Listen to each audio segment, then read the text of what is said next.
A man who illegally lived on public lands in Idaho for 3 years and assaulted and threatened federal officers will be sentenced on Monday. I first covered the story about Timber Roberts and his family last month. As the family faces federal charges, Timber's brother Brooks filed a $50 million tort claim against the federal government because of the way officers handled the arrest.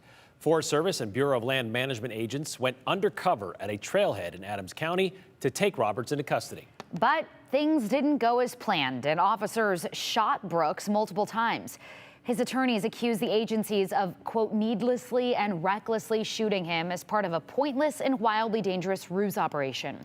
Their tort claim accuses law enforcement of illegally targeting Brooks because he was homeless. The FBI is investigating that police shooting, and meantime, the government has filed new documents a few days ago ahead of Timber's sentencing next week, giving us more insight into why they went about the arrest the way they did. For the first time, the U.S. Attorney's Office explained some of the logic behind federal officers' undercover operation to arrest the Roberts. You were pointing at us. Yeah, you had it out in your hand, man. It is what it is, okay? I didn't know you guys were cops. An assistant U.S. attorney for Idaho filed this sentencing memorandum on Monday, a week before Timber Roberts faces his fate. Court records show Timber took a plea deal, pleading guilty to 4 misdemeanors. The feds claim Timber, Brooks, and their mom enjoyed living off the grid and used their money to make their stay on public lands more comfortable, buying an AC unit, a fridge, bus, solar panels, a boat, even a hot tub. But the attorney representing Brooks in his civil suit against the feds told me this summer the family had nowhere else to go. They ended up trying to survive in what they had left, which was their vehicles. Had Brooks and his family had any other choice but to be where they were, they would have been there. It wasn't just the family's accumulation of stuff that led to their arrest. The government says Timber threatened violence and intimidated anyone who got in his way. So federal officers charged the family with more crimes and got warrants for their arrests, unbeknownst to the family's attorneys. That leads us to the events of May 19th.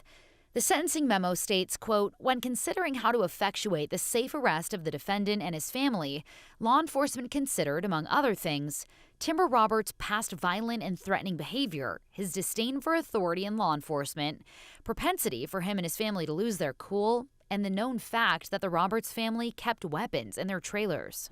Authorities came up with a ruse to draw Timber out of the family's trailer at the West Face trailhead outside McCall and arrest him first, since he was the most mobile one in the family. Plainclothes officers pretended their truck was dead, knocked on the family's trailer to ask for a jump, and planned to arrest Timber once he came out. Timber's moving his vehicle close to ours to get the jumper cables.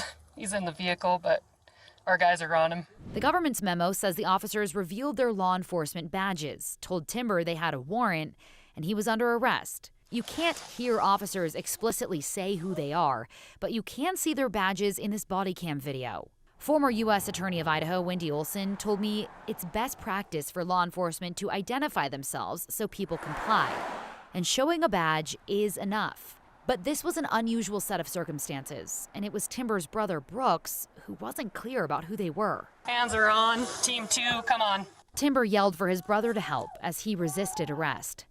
Brooks came out and wheeled toward him, then immediately pointed his gun at the undercover officers. Police shot Brooks at least 11 times.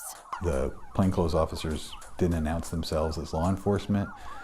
Brooks wheeled out, was carrying a revolver with him, but what he didn't know is there's cops surrounding the whole scene, and so they opened fire.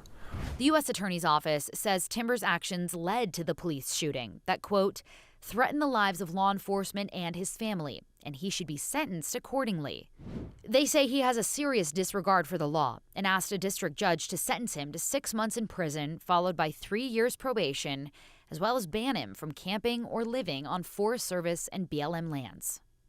Again, Timber's sentencing is this coming Monday. We will bring you all the updates from that. And another update in this case, federal court records show Brooks and Judy took plea deals in their criminal cases as well within the past month or so. And we do have details on those in this story on our website, ktvb.com. And if you want to watch my prior story about this shooting from last month, you can go to our website and click on the 7 Investigates tab to find it.